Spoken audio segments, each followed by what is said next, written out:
Guys finally নতুন গাড়ি নিয়েই নিলাম। কার নতুন গাড়ি নেওয়ার মধ্যে আলাদাই মজা, কিন্তু ভাই নতুন গাড়ি রাইড করে বাড়ি যাচ্ছি, আলাদা ফিলিংস। কিন্তু ব্যাপারটা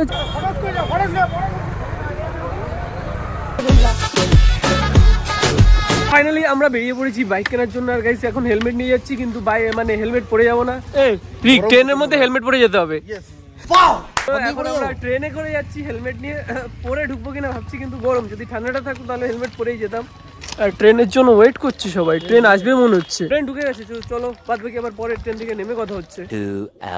ফাইনালি আমরা এখানে স্টেশনে নেমেছি, আর আমরা নেমেছি বিআরটি স্টেশনে। আর আমাদের এখন হেঁটে কিছুটা এগিয়ে গিয়ে কিসে যেতে হবে, অটো তো। আর ওই যে আমাদের অটো গাইস ওয়েট করছে আমাদের জন্য। এ কি এক্ষুনি কোথায় ঢুকে যাচ্ছিল ভাই, সাবধান। রাস্তাঘাটে এসে এইসব করবেন না রাস্তার মাঝখানে, তাহলে আপনার যে কোনো জিনিস ভবিষ্যৎ অন্ধকার হয়ে যেতে পারে।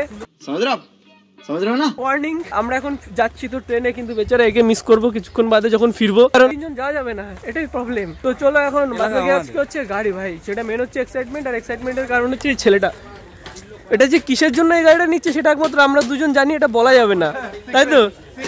Secret secret. মানে গাড়ির উপর কোনো ইন্টারেস্ট নেই, ইন্টারেস্ট অন্য কোথাও। বাহ কি সিন है কি জান, ওই যে বসছে ফোনে ব্যস্ত, কোন দিকে তাকাচ্ছে নিজেই জানে। কেসে দাদা কি বলছিলেন জান আপনি? কি বলছিল? কথা বন্ধ হয়ে গেছে। শার্টের কালার দেখে বাইক কিনছে, শার্টের কালার। কথা কোথায়, সেই কথাগুলো কোথায় বলুন আপনি? হ্যাঁ, কেনার পরে মুখে লাউড়া শার্ট কিনে। আর আমি তো শার্টটা ছিল 1 বছর আগে, ভাবলাম যে শার্টটা ফেরত এইদিকে থেকে কালারে একটা বাইক নেওয়া যায়। আরে ছেলেবেলা আমার বন্ধু, এটা হচ্ছে চেঞ্জ বাইক চেঞ্জ, মানে ধোনির মতো গ্যারেজ বানাবো চালা। হ্যাঁ পুরো মানে প্রত্যেকটা কালারের জন্য, মানে প্রত্যেকটা কালার ওরিয়েন্টেড ভাই গাড়ি থাকবে, এই এরকম পড়ে থাকবে যে কোনো জায়গায়। কিন্তু ভাই বাড়িতেই আমার একটা গাড়ি আছে, আর থাক ওই যে মানে যে কোনো শার্ট হোক যে কোনো কালার হোক ভাই, একটাই গাড়ি নিয়ে চলতে হয়। কিন্তু ব্যাপারটা হচ্ছে আমার মুখ মনে অন্ধকার হচ্ছে, কারণ পেছনে রোদ। এটাও একটা গাড়ি কিনেছে, কিন্তু অনেক কষ্ট করে, নিজের গাড়ির টাকা দিয়ে কেনা তো গাড়ি লাগে। আমার নেক্সট গাড়িটাও নিজের টাকায় কিনতে হবে, কোনো ব্যাপার না। আর বাই দ্য ওয়ে ব্যাপারটা হচ্ছে, এটা হচ্ছে আমার সবথেকে পুরনো বন্ধু, কিন্তু আজ অব্দি ক্যামেরার সামনে মুখ খোলাতে পারলাম না, কিন্তু হোপসো খুব শীঘ্রই মুখ খোলাবো। ও আমার লাস্ট ব্লগে তো দেখেছি, আমার একটু কথা আছে ব্লগে। ফাইনালি আমরা এখন দাঁড়িয়েছি গাড়ির সামনে, গাড়িটাকে একবার দেখছি। না গাড়ি তো এখন রিভিল করিনি, কিন্তু থামলে তো সে রিভিল হয়েই যাবে, কিছু করার নেই। তাও রিভিলটা পরেই করব, মানে স্টাইল মেরে, ঠিক আছে, কোনো ব্যাপার না। তো সামনে গাড়ি দুটো রয়েছে, একটা হচ্ছে ওটা আর একটা হচ্ছে এটা। কোনটা নেব এখন কোনটা নেব ভাবছি, দুটোই 390। 1 hour later আমাদের ফাইনালি হাফ প্রসেস কমপ্লিট হয়ে গেছে, কিন্তু এখনো কিছুটা বাকি রয়েছে, সেটাই চলছে। কিছুটা ডকুমেন্টসের ব্যাপার থাকে তো গাড়িটাকে, প্রত্যেকটা গাড়ি কেনার টাইমে, সেটাই এখন চলছে। এদিকে সবাই সেই কাজই করছে। এটা কমপ্লিট হয়ে গেলে তারপর আমরা গাড়ি নিয়ে ডিরেক্ট মোটো ব্লগেই দেখা হবে। এখন বাদ বাকি করে মোটো ব্লগেই হচ্ছে। ফাইনালি এটা হচ্ছে আমাদের গাড়ি, এখন আমরা এটা নিয়ে বেরিয়ে যাবার। বাইরে দাদাদের ছিল এতদিন, দাদাদের থেকে আমরা নিয়ে নিলাম। দাদা কোনো প্রবলেম নেই তো? পেমেন্ট কমপ্লিট, আমাদের সবকিছু কমপ্লিট।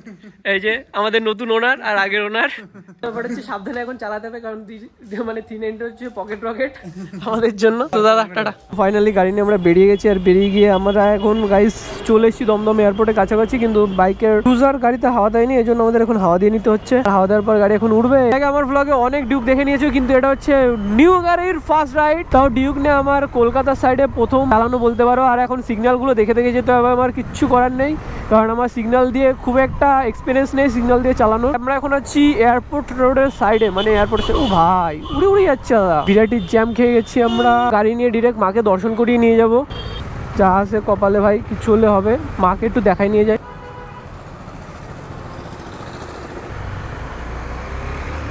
মন্দির থেকে আমরা বেরিয়ে গেলাম, এখন আমরা যাব বাড়ির দিকে। সো এখান থেকে সিগন্যালগুলো একটু চেক করে আমাদের যেতে হবে, কিচ্ছু করার নেই। কোথায় সিগন্যাল, কিসের সিগন্যাল দেখে নি। এখানে আপাতত কোনো সিগন্যাল পড়েনি, সোজাসুজি বেরিয়ে যাই। ব্রেক করলে সামনে থেকে মামাগুলো ধরে আমার উদ্মাটিকা খেলাবে, মানে খেলাবে না অ্যাকচুয়ালি, ফাইন করে দেবে বড় অঙ্কের। আর নতুন গাড়ি কিনে অনেক খরচা হয়ে গেছে, এখন আর বন্ধুরা আমি ফাইন করাতে চাই না, কারণ সেই টাকায় আমি পার্টি নেবো। তো সিগন্যাল ওকে। কি করে ভাই, হোয়াট হ্যাপেন ব্রো, তোমার হয়েছে কি? ও বেচারা সাইডে মেয়ে বসে গল্প করতে করতে যাচ্ছে। ও গাইস ফাইনালি নতুন গাড়ি নিয়েই নিলাম, কার নতুন গাড়ি নেওয়ার মধ্যে আলাদাই মজা। কিন্তু ভাই নতুন গাড়ি রাইড করে বাড়ি যাচ্ছি, আলাদা ফিলিংস। কিন্তু ব্যাপারটা হচ্ছে গাইস নতুন গাড়িটা আমার না আমার বন্ধু নিয়েছে, আর আমিও কোনো না কোনো দিন, আর আমি রিসেন্ট একটা গাড়ি ডেলিভারি নিলাম, মানে আমরা রিসেন্ট একটা গাড়ি ডেলিভারি নিলাম, সেটাও আমার ফেভারিট লিস্টের বাকেট লিস্টের একটা গাড়ি। আর এটাও যেটা নতুন গাড়ি নিলাম এটাও আমার বাকেট লিস্টে একটা গাড়ি।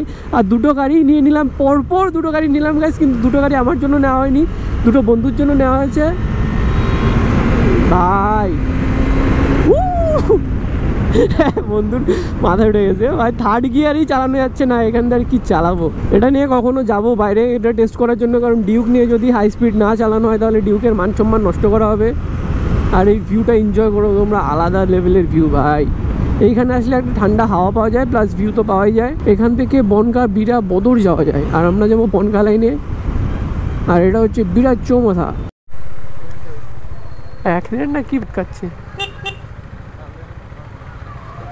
কি কেস?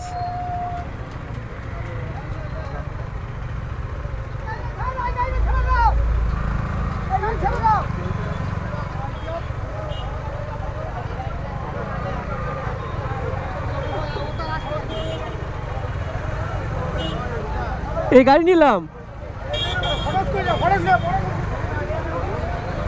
হ্যাঁ এখানে হইছেটা কি ভাই? এই ক্যামেরা অন করছিলাম, গাইস রেকর্ড হয়ে গেছে। কিন্তু এখানে কি হয়েছে বুঝতে পারলাম না, এখানে প্রচুর জ্যাম। দাদা তোমরা ছাড়া পাচ্ছ না, ঘন্টা বাচ্চাকে লেগে যাবে। ফাইনালি আমরা ঘুরতে ঘুরতে অশোকনগরে চলে এসেছি, কিন্তু অশোকনগরে আস্তে আস্তে যে জ্যাম খেলাম, আর ওখানটায় যে কী ঝামেলা হলো আমাদের কিছুই বুঝলাম না। ওটা একমাত্র জানতে পারবে আমাদের রাজু আর রাজুর বন্ধুরা। রাজুর বন্ধুর সাথে তো দেখা হলো, কিন্তু রাজুকে ফোন করার এখন টাইম নেই, পরে রাজু থেকে ফোন করে জিজ্ঞেস নেবো অ্যাকচুয়ালি ওখানে হয়েছেটা কি। ভালো যে আমাদের ওখানে আটকায়নি, আর একটু বাদে মনে হয় যারা আসবে তারা সবাই ওখানে আটকে যাবে। এই সাইডের লোকজনগুলো তো সবাই আটকে দিয়েছে, কিন্তু ওগুলো এখনও আটকায়নি সব। মানে আমাদের 2023-এর মডেলগুলো সব তো চালানো কমপ্লিট হয়ে গেল, এবার 2024-এর ডিউক মডেলটাকে চালাতে হবে। এবার আপাতত তো কেউ নিচ্ছে না আমাদের মধ্যে কেউ, তো যদি কেউ নেয় তখন আমরা চালিয়ে দেখাবো তোমাদের। সেই 2024-এর ডিউক 390-এর এক্সপিরিয়েন্সটা তোমাদের সাথে শেয়ার করবো।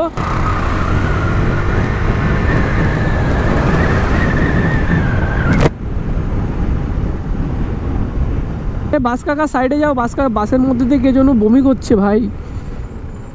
আর পুরো যারা বাইকার থাকে যদি ওই লেফট কর্নার দিয়ে যেত পুরো ভাই হাওয়ায় পড়তো। আমি বাসটা চেক করেও ক্রস করতে হবে ভাই।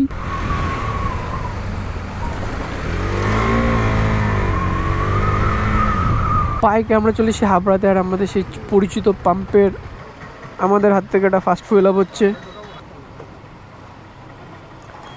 ভাই। তো হাফ ট্যাঙ্কি রয়েছে ভাই, 500 মারলে তো ফুলের কাছাকাছি হয়ে যাবে। गोल ऑफ दी पानी आ गया।